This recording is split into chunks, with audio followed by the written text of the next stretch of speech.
Hi guys, hello, this is Manu Mishra. Welcome you all on our YouTube official channel Law Prep Tutorial and to this session जिसमें आज हम लोग 24th of August के the Hindu newspaper का analysis करेंगे. But before I start with the analysis of today's newspaper, before we see कि आज के न्यूज़पेपर में हमारे एग्जामिनेशन पर्सपेक्टिव से कौन कौन सी इंपॉर्टेंट न्यूज़ेस हैं, कौन कौन से इंपॉर्टेंट एडिटोरियल्स हैं, कौन कौन से इंपॉर्टेंट टेक्स्ट एंड कॉन्टेक्स्ट हैं. Just give me a minute. Let me have a tech check. Let me see am I perfectly audible or not, and then we'll start.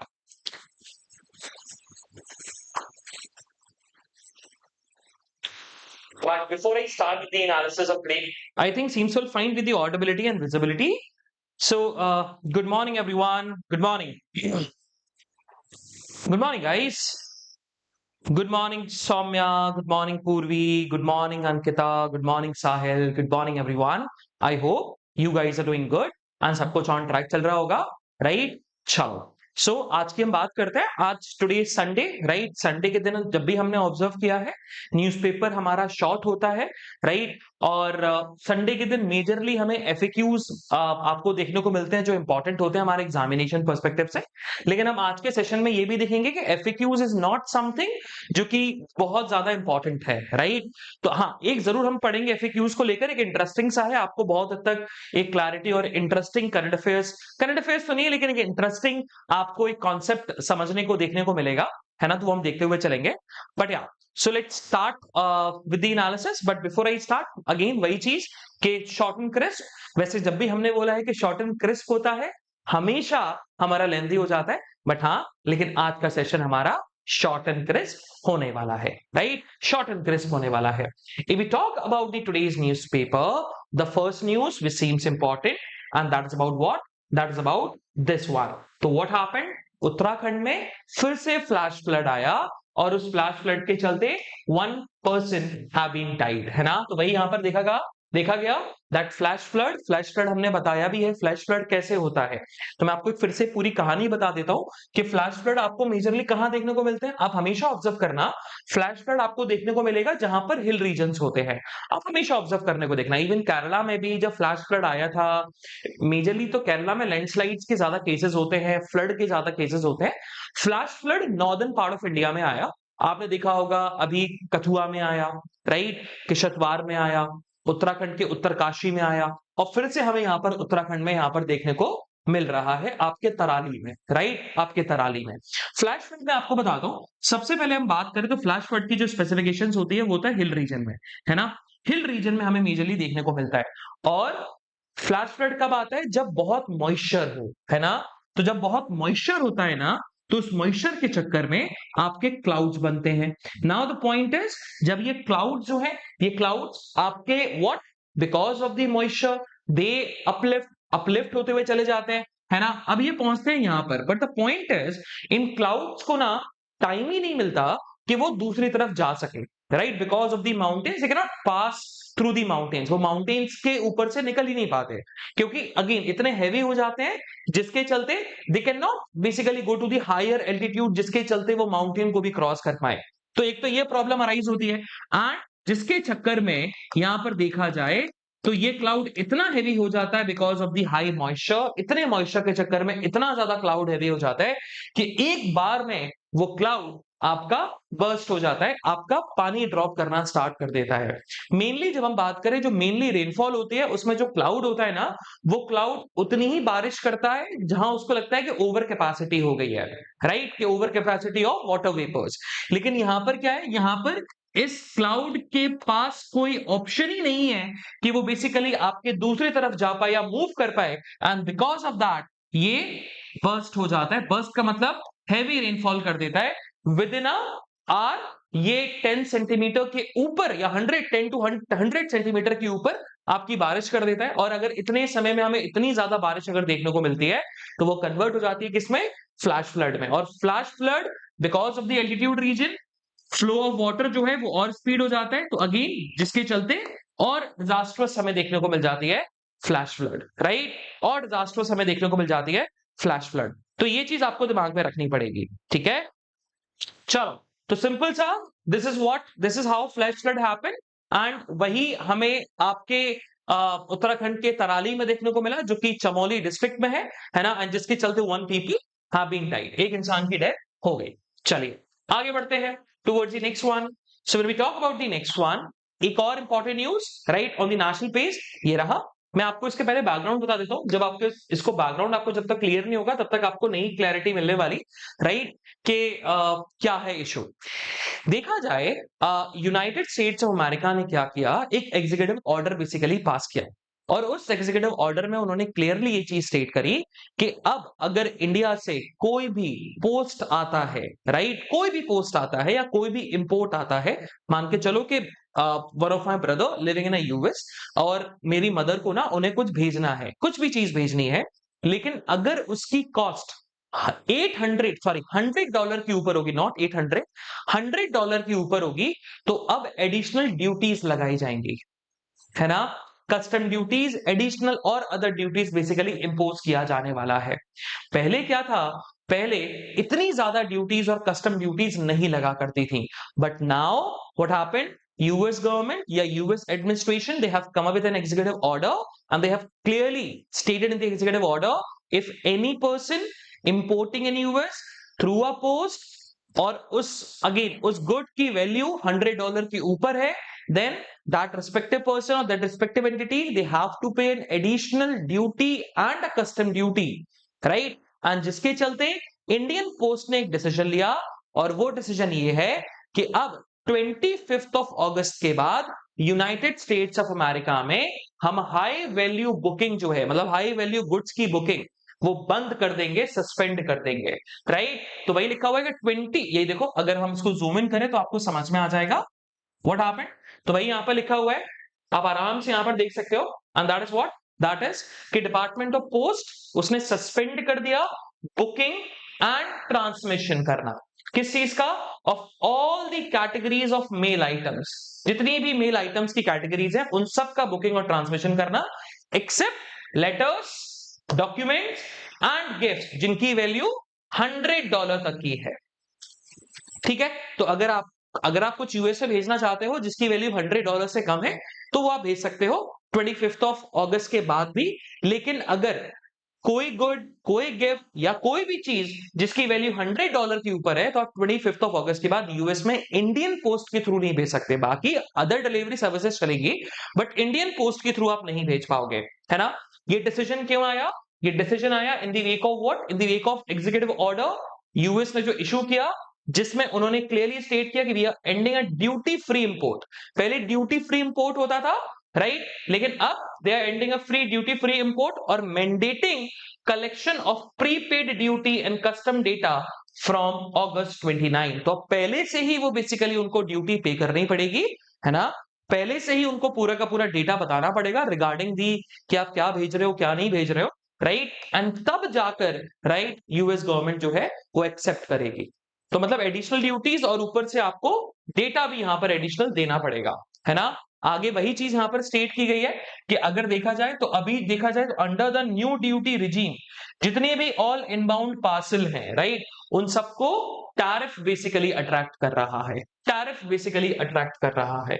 तो यही चीज यहां पर बताई गई that under the new duty regime, जो भी एग्जीक्यूटिव अभी ऑर्डर आया जिसके चलते उन्होंने $100 के ऊपर की जितने भी आइटम्स हैं उनके ऊपर एडिशनल ड्यूटीज लगाना स्टार्ट कर दिए हैं, वो टैरिफ बेसिकली उनके ऊपर अट्रैक्ट हो रहा है। एंड इसीलिए इंडियन पोस्ट ने बोला कि हम बहुत जल्दी बेसिकली इसको रिजॉल्व करने की कोशिश करेंगे, डिस्कस करके, और आराम से इस पे कोई ना कोई हम सोल्यूशन निकालेंगे। But for the time being 25 अगस्त तक या 25 अगस्त से, राइट, $100 के ऊपर कोई भी चीज जो है इंडियन पोस्ट आपका डिलीवर नहीं करेगा। तो इंडियन पोस्ट सस्पेंड कर रहे हैं high value booking to United States of America, है ना, high booking value to United States of America.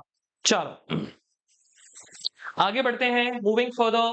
State news की बात करें तो स्टेट न्यूज में ऐसा कुछ नहीं है जो हमारे एग्जामिनेशन पर्सपेक्टिव से इंपॉर्टेंट हो। पॉलिटिकल न्यूज और लोकल न्यूज़ेस है एंड क्राइम की न्यूज़ेस है जो कि इंपॉर्टेंट नहीं होती हमारे एग्जामिनेशन पर्सपेक्टिव से। हमेशा आप ये चीज ऑब्जर्व करना, ठीक है। चलिए, now on the national news, so what happened, so US envoy to India वो चेंज हो गए, राइट। जैसे हमारे यहाँ एम्बेसडर्स होते हैं ना, तो वैसे ही यूएस ना एनवॉय भेजता है, या एम्बेसडर बोल लो।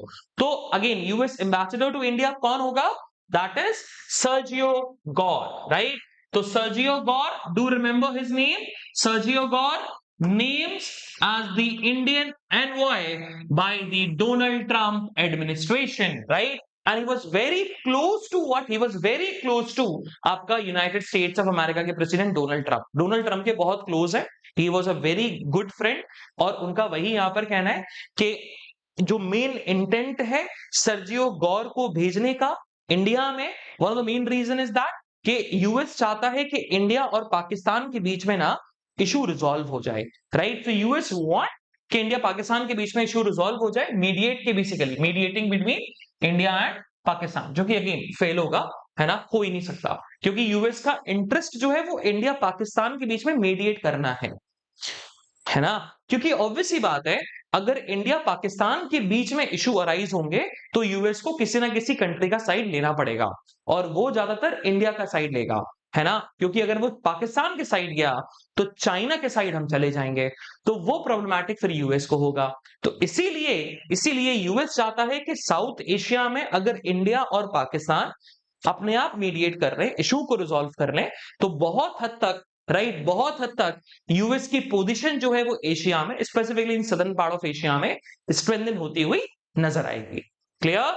चलिए आगे बढ़ते हैं, नेक्स्ट वन, आगे बढ़ो। मैंने क्या बोला था, right?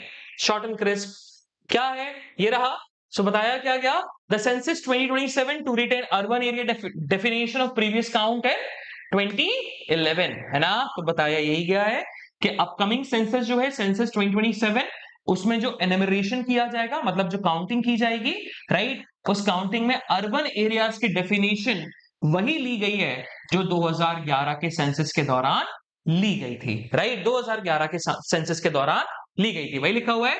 The upcoming census of 2027 proposes कि वो रिटेन करेगा same definition of the urban area जो यूज होती थी सेंसस 2016 के दौरान, जिससे इंश्योर किया जाए uniformity while comparing the what urbanization trend in the country, right? While comparing what urbanization trend in the country, right? In the country.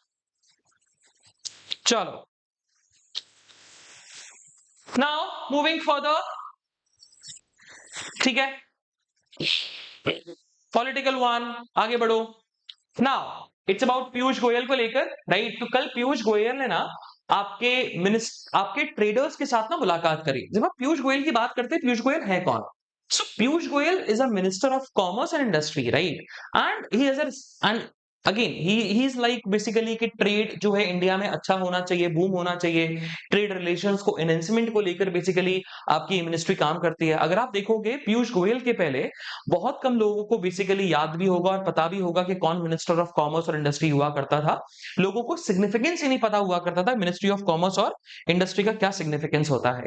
But Piyush Goyal ने basically significance बताया और उन्होंने कई सारे ऐसे स्टेप्स लिए, राइट? अगर आप देखोगे इंडिया यूएस के रिलेशनशिप में आपका आईसीईटी है ना, Indus x, right? India Russia के बीच में कॉमर्स और इंडस्ट्री को और बूम करना, इवन चाइना के साथ। तो पीयूष गोयल का एक बहुत बड़ा इन्वॉल्वमेंट है, अच्छा खासा इन्वॉल्वमेंट है, राइट? कि अगेन क्योंकि सेमीकंडक्टर, अगर आप देखोगे सेमीकंडक्टर इन्हीं के मिनिस्ट्री में आता है, तो लोगों को पहले पता ही नहीं होता था। लोग सिर्फ जानते थे finance ministry, home ministry, defence ministry और बस मेनली है ना, मेनली यही। लेकिन अब लोगों को रियलाइजेशन होना स्टार्ट हुआ इन मिनिस्ट्री की इंपॉर्टेंस और इन मिनिस्ट्री का सही में क्या काम होता है ना? तो कल पीयूष गोयल ने मुलाकात करी आपके ट्रेडर्स से, राइट? जितने भी ट्रेडर्स हैं उनके साथ, मेजर ट्रेडर्स, और उनसे वही चीज बोला कि आप ये कोशिश करो कि आप मेड इन इंडिया गुड्स को आप बेसिकली डिलीवर करिए, है ना? मेड इन इंडिया गुड्स को बेसिकली आप क्या करो, आप बेचो। मेड इन इंडिया गुड्स को आप बेसिकली बेचो, ट्रेडर्स को ये चीज बोली गई। और कोशिश करिए कि फॉरेन गुड्स को आप रिजेक्ट करें। उससे क्या होगा, उससे हम पे जो टैरिफ का एक तरीके से जो मार पड़ती है वो टैरिफ की मार नहीं पड़ेगी। अगर हम फॉरेन गुड्स खरीदेंगे नहीं तो हमारी डिपेंडेंसी नहीं होगी। जब हमारी डिपेंडेंसी नहीं होगी फॉरेन गुड्स के ऊपर और हम अपने डोमेस्टिकली अपनी, राइट, डोमेस्टिकली हम अपनी इकोनॉमी को ही रन करते हुए चलेंगे, तो आगे चलकर हमें टैरिफ को लेकर कभी प्रॉब्लम नहीं अराइज होने वाली है। इसीलिए उनका ये कहना है कि आई एम नॉट बेसिकली स्टेटिंग कि आप कोई एप्पल का प्रोडक्ट मत बेचो, नहीं, बिल्कुल बेचो, बट मेक श्योर करो कि वो एप्पल का प्रोडक्ट मेड इन इंडिया हो, है ना? मेड इन इंडिया हो, इंडिया में मैन्युफैक्चर हुआ हो, राइट, ये मेक श्योर करिए। तो उनका ये नहीं बोला है कि आप फॉरेन गुड्स जितने भी हैं उन सबको रिजेक्ट कर दो, नहीं, फॉरेन मेड गुड्स को आप रिजेक्ट करो और मेड इन इंडिया गुड्स को बेसिकली आप सेल करो। ये चीज बेसिकली मिनिस्टर ने बोली है, आपके minister of commerce and industry. उन्होंने ये नहीं बोला कि आप फॉरेन कंपनीज के गुड्स को मत बेचिए, बिल्कुल बेचो, लेकिन that should be made in India. तब जाकर जितनी भी बड़ी बड़ी कंपनीज हैं, they will come in India, they will invest in India and they will what, they will basically manufacture in India, जिसके चलते आपका कहीं ना कहीं हमें बूम देखने को मिलेगा हमारे एम्प्लॉयमेंट में भी। देख रहे होगे, एप्पल ने अपना नया ऑफिस खोला, राइट, बैंगलोर में 15 फ्लोर का ऑफिस है, राइट, 6.5 करोड़ रुपए आपका महीना दिया जाएगा, इतना रेंट है। आप ये समझिए 10 साल की लीज पर है, समवेयर अराउंड 1000+ करोड़ का बेसिकली डील हुई है। तो आप ये देखो कि एप्पल बैंगलोर में उसने ऑफिस लिया, 1000 करोड़ का रेवेन्यू इंडिया में इन्वेस्टमेंट हो गया 10 साल के लिए, राइट, है ना। आपका open AI, right, open AI ने इंडिया में अपना ऑफिस खोला, दिल्ली में ऑफिस खोल दिया उन्होंने, राइट। तो एम्प्लॉयमेंट जनरेट हो रहा है, तो वो चीज बेसिकली यहां पर बताई गई। आगे बढ़ते हैं, आगे बढ़ते हैं, मूविंग फर्दर, आगे बढ़िए। Again on the national news, now this one, what happened? Clocks calling time on NavIC. ISRO now building indigenous devices, right? NavIC क्या है? NavIC की जब हम बात करें, that is what NavIC means, navigation with Indian constellation, right?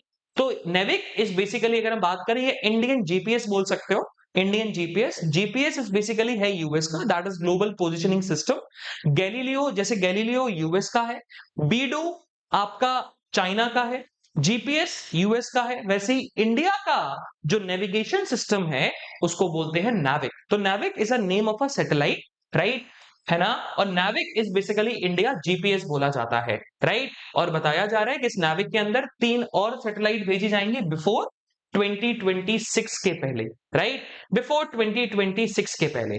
तो इसीलिए उनका वही कहना है। और हमेशा याद रखना कि नाविक में टोटल कितनी सैटेलाइट्स होंगी, 9, है ना। तो 9 सैटेलाइट्स होंगी आपके नाविक की, मतलब नाविक सैटेलाइट सिस्टम IRNSS में, जिसको इनफॉर्मली नाविक बोला जाता है। लॉन्च हुआ था 2013 में, राइट, लॉन्च हुआ था 2013 में। लेकिन अब अगर हम बात करें तो ये मेजरली बहुत कम यूज किया जाता है इंडिया का ये जीपीएस, राइट, नाविक सर्विसेज। गवर्नमेंट इसको बहुत यूज करती है, लेकिन अभी आम आदमी भी यूजेस बढ़ाने के लिए हम लोग खुद की सैटेलाइट्स बेसिकली भेज रहे हैं, जिससे आम आदमी, कॉमन पीपल भी, राइट, यूज करें क्या, आपके नाविक को, आपके नाविक को। अब अगर हम बात करते हैं तो ये कॉन्स्टलेशन समवट सिमिलर होगा रशिया के ग्लोनास, तो रशिया का है ग्लोनास, चाइना का बीडू, अमेरिका का जीपीएस और यूरोपियन का गैलीलियो की तरह। तो ये क्या करता है, इट प्रोवाइड लोकेशन सर्विसेज, है ना। ये लोकेशन सर्विसेज बेसिकली आपका प्रोवाइड करता हुआ चलता है। नाविक की बात करते हैं तो नाविक इज बेसिकली कितना रेडियस तक जाएगा, 1500 किलोमीटर के आपके रेडियस को कवर करेगा, है ना। 1500 किलोमीटर के रेडियस को बेसिकली ये कवर करता हुआ चलेगा। चलिए आगे बढ़ते हैं, next one, moving further, news in the frame, बिल्कुल नहीं पढ़ना है, आगे बढ़िए, राइट। मूविंग फर्दर, नहीं, बिल्कुल नहीं, राइट। एंड FAQs की जब हम बात करते हैं तो FAQs में yes we have an important one, and that is about what, that is about what is the issue with the map of Africa. अगर आप रियल में जो मैप देखोगे ना, लेट मी जूम इन, आप जो रियल में मैप देखोगे ना, वो रियल में आपको जो मैप दिखेगा वो ये है, this is what the real map is, ये है रियल मैप, ठीक है, ये आपका रियल मैप है। अगर आप यहां पर इसको ऑब्जर्व करोगे, this is what the real map is. अब इस रियल मैप में आपने देखा होगा कि ग्रीनलैंड कितना छोटा है, ये रियल मैप है, ग्रीनलैंड कितना छोटा है, अफ्रीका कितना बड़ा है, राइट, है ना, और यूरोप कितना छोटा है ना, साउथ अमेरिका कितना पतला है, राइट। अब वहीं जो हम नॉर्मल मैप्स आप देखते हो, जो मार्केट में मैप मिलता है और जो मार्केट में आप जो मैप देखते हो वो आपको ऐसा नजर आता है, राइट, ऐसे ही नजर देखते हो आप कि ग्रीनलैंड कितना बड़ा है, यहां पर ग्रीनलैंड मतलब अफ्रीका से भी बड़ा है, but in reality Africa is multiple times bigger than Greenland, multiple times. Europe कितना बड़ा नजर आता है, राइट, नॉर्थ अमेरिका कितना बड़ा नजर आता है ना। पॉइंट पता किस बात का है? पॉइंट इस बात का है कि हमने ये मैप क्यों बनाया, या बेसिकली हमने नहीं बनाया, एक बेसिकली आपके क्रेस्टोग्राफर थे, क्रेस्टोग्राफर का काम ही होता है मैप्स को बनाना। अल्टीमेटली हमारी अर्थ फ्लैट तो नहीं है ना? तो अब आप यहां पर देख रहे हो जब अर्थ फ्लैट नहीं है तो ये लाइंस जो है, आपने लाइंस देखी है, ये लाइंस, राइट, ये इमेजिनरी लाइंस, ये सीधी सीधी है बिल्कुल, राइट, बिल्कुल सीधी सीधी लाइंस है। और यहां पर अगर आप देखोगे,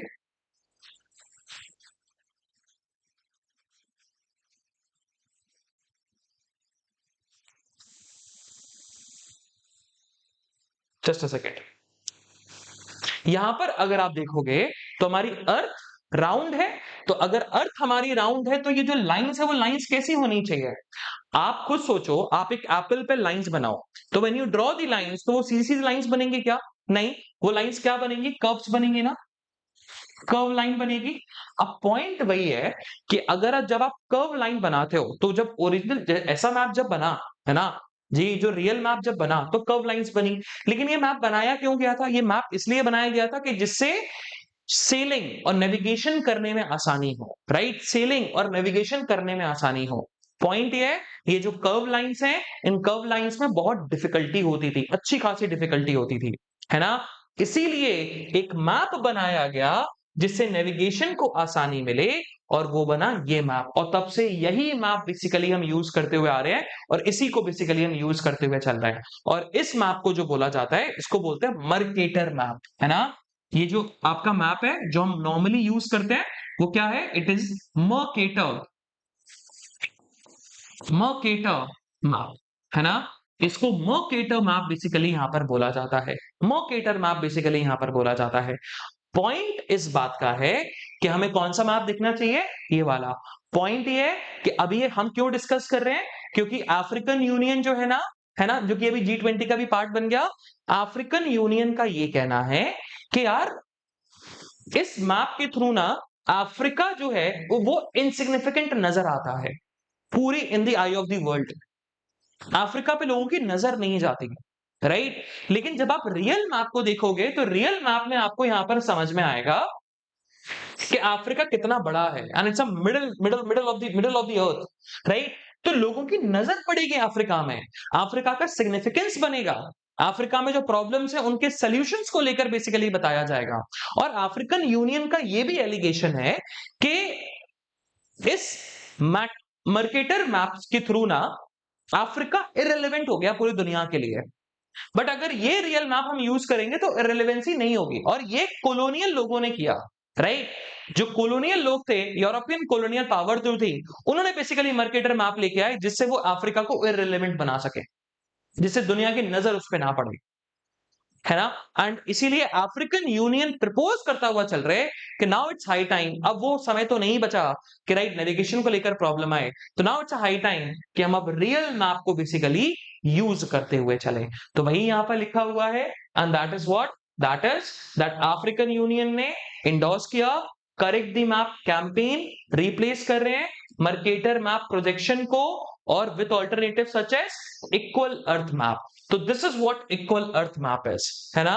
तो इक्वल अर्थ मैप बेसिकली हमें यहां पर चाहिए। अब क्वेश्चन अराइज होता है कि बेसिकली ये मर्केटर मैप अंडर फायर क्यों है? मर्केटर मैप बेसिकली क्यों ये प्रॉब्लमैटिक में है? ये मर्केटर मैप है जो हम नॉर्मली यूज करते हैं। तो मर्केटर मैप, पहले तो ये समझो इसकी हिस्ट्री। मर्केटर मैप बना कब? 1569 में बना। किसने बनाया? फ्लेमिश आपके कार्टोग्राफर ने। कार्टोग्राफर जो मैप ड्रॉ करता है, राइट, उनका नाम था गैरेडस मर्केटर। तो गैरेडस मर्केटर ने बेसिकली ये मैप बनाया। अब अगर हम बात करते हैं क्यों बनाया था ये, जिससे नेविगेशन की प्रॉब्लम को क्या किया जाए, सॉल्व किया जाए। अगर हम ग्लोब पे बात करें तो जो शिप होती है, एक सेकंड,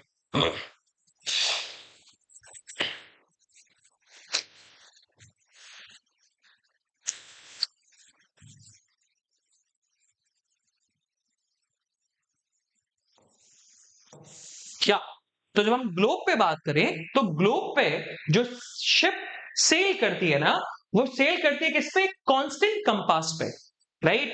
एक कांस्टेंट कंपास पे सेल करती है, राइट? उसके लिए हमें लाइन ड्रॉस करनी होती है ना? और कांस्टेंट कंपास डायरेक्शन चाहिए होता है जिसको हम बोलते हैं रबम लाइंस, राइट?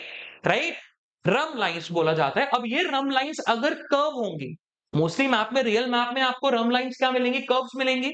और जब ये कर्व होती है ना, तो वो ऑकवर्ड हो जाता है किसके लिए, सेलर्स के लिए, ट्रांसलेट करने में कि वो कहां पर है, नेविगेट करने में, समझने वो कहां पर और किस डायरेक्शन में उसको जाना है, उसको बहुत प्रॉब्लम हो जाती है। लेकिन अगर उसको फ्लैट मैप दिखेगा तो उसको पता है कि यहां मेरी लोकेशन है, अब मुझे यहां पर जाना है, क्योंकि ये जो लाइंस है, ये लाइंस इवनली डिवाइडेड है, कर्व नहीं है ना, हॉरिजॉन्टली वर्टिकली परफेक्टली तरीके से बेसिकली बनी हुई है, इस वजह से, राइट। और इसीलिए नॉर्थ साउथ स्केल पर सारी की सारी रब लाइन जो है स्ट्रेट लाइंस है, और इसीलिए स्ट्रेट लाइंस बनाने के चक्कर में, राइट, कर्व को अगर आप जैसे ये कर्व था, है ना, ये कर्व था, आपने उसको सीधा कर दिया, तो जो नॉर्दर्न पोल वाली चीजें, सदर्न पोल वाली चीजें, वो क्या दिखेंगी, ब्रॉडर दिखेंगी, बड़ी दिखेंगी, और मिडल वाली चीजें छोटी नजर आएंगी। और वही यहां पर बेसिकली यहां पर हमें देखने को मिला। अफ्रीका की जब हम बात करते हैं, अफ्रीका जो है वो बेसिकली कवर करता है 30 मिलियन स्क्वायर किलोमीटर, और मर्केटर मैप पे ना उसको ग्रीनलैंड के बराबर बताया गया है, कि मर्केटर मैप जो हम देखते हैं ना, ग्रीनलैंड के बराबर बेसिकली अफ्रीका, बट रियलिटी में, राइट, 14 टाइम्स स्मॉलर है ग्रीनलैंड। यहां बोल सकते हैं 14 टाइम्स लार्ज है Africa in comparison to what, in comparison to Greenland, in comparison to Greenland, right. ये चीज बेसिकली यहां पर बोला गया है ना। अब why are map distorted, distorted को लेकर तो यहां पर बहुत एलिगेशन लगते हैं, राइट। अफ्रीका का यही कहना है कि डिस्टॉर्ट इस वजह से किया गया जिससे अफ्रीका की रेलेवेंसी जो है वो खत्म किया जाए, और अफ्रीका को मार्जिनल बेसिकली शो किया जाता है मर्केटर मैप में। लेकिन नाउ इट्स हाई टाइम कि हम अब रियल मैप को बेसिकली एक्सेप्ट करें, राइट, ना कि मर्केटर मैप को, ना कि मर्केटर मैप। क्लियर, ये चीज बेसिकली यहां पर बताया गया है ना। बाकी आप आगे जाओगे, आगे आपको ऐसा कुछ देखने को मिलेगा नहीं, right. It's all about profiles and lot of stuff, but again, है ना, we don't have to basically indulge into this, हमें इस पर इंडल्ज होने की बिल्कुल भी जरूरत नहीं है, इंपॉर्टेंट नहीं है, ठीक है। सो या, so guys, this is what the analysis, short and crisp analysis of today's newspaper, as already promised। मैंने आपको पहले ही बोला था कि आज का न्यूज़पेपर बहुत ही शॉर्ट एंड क्रिस्प होगा। उसके पीछे सिंपल सा रीजन है, क्योंकि संडे के न्यूज़पेपर में मेजरली एफएक्यूज होते हैं जो हमारे लिए इंपॉर्टेंट होते हुए नजर आते हैं, ठीक है।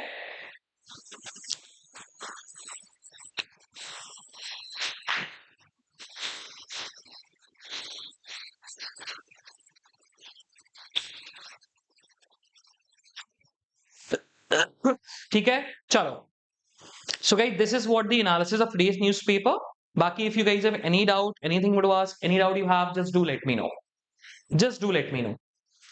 सर अगर मोदी जी डेथ हो जाए, अरे यार क्या बात कर रहे हो यार, तो क्रिकेट स्टेडियम में जो क्रिकेट न्यूज इंपॉर्टेंट होगा क्या, ये कौन सा डाउट होता है यार। आज वर्ल्ड न्यूज नहीं है, आज वर्ल्ड न्यूज नहीं है बेटा, आज वर्ल्ड न्यूज नहीं है। क्वेश्चंस अंकिता अपन कल लेके आएंगे, है ना, कल अपन बेसिकली क्वेश्चंस को रिज्यूम करते हुए चलेंगे, ठीक है। मैंने वही बोला प्रिया, आज का न्यूज़पेपर बहुत छोटा, short and crisp. Practice question कल कल अपन लेते हुए चलेंगे। So why we don't use curve line map? Because it is inconvenient. Yes, initially it was inconvenient for the sailors. For the sailors. ठीक है, चलिए। So guys, that's it, है ना? That's it. साहिल टाइटन्स वाले group पर बेटा already मैंने डाल दिया है ना। टाइटन्स वाले ग्रुप पर ऑलरेडी मैंने अपलोड कर दिया आपकी PDF of the struggle for independence, ठीक है। आई होप आप लोगों को मिल गई होगी। चलो, सो गाइस दैट्स इट, बाकी मिलते हैं अपन नेक्स्ट क्लास में, तब तक के लिए bye bye, have fun and enjoy your day, bye bye guys, bye bye.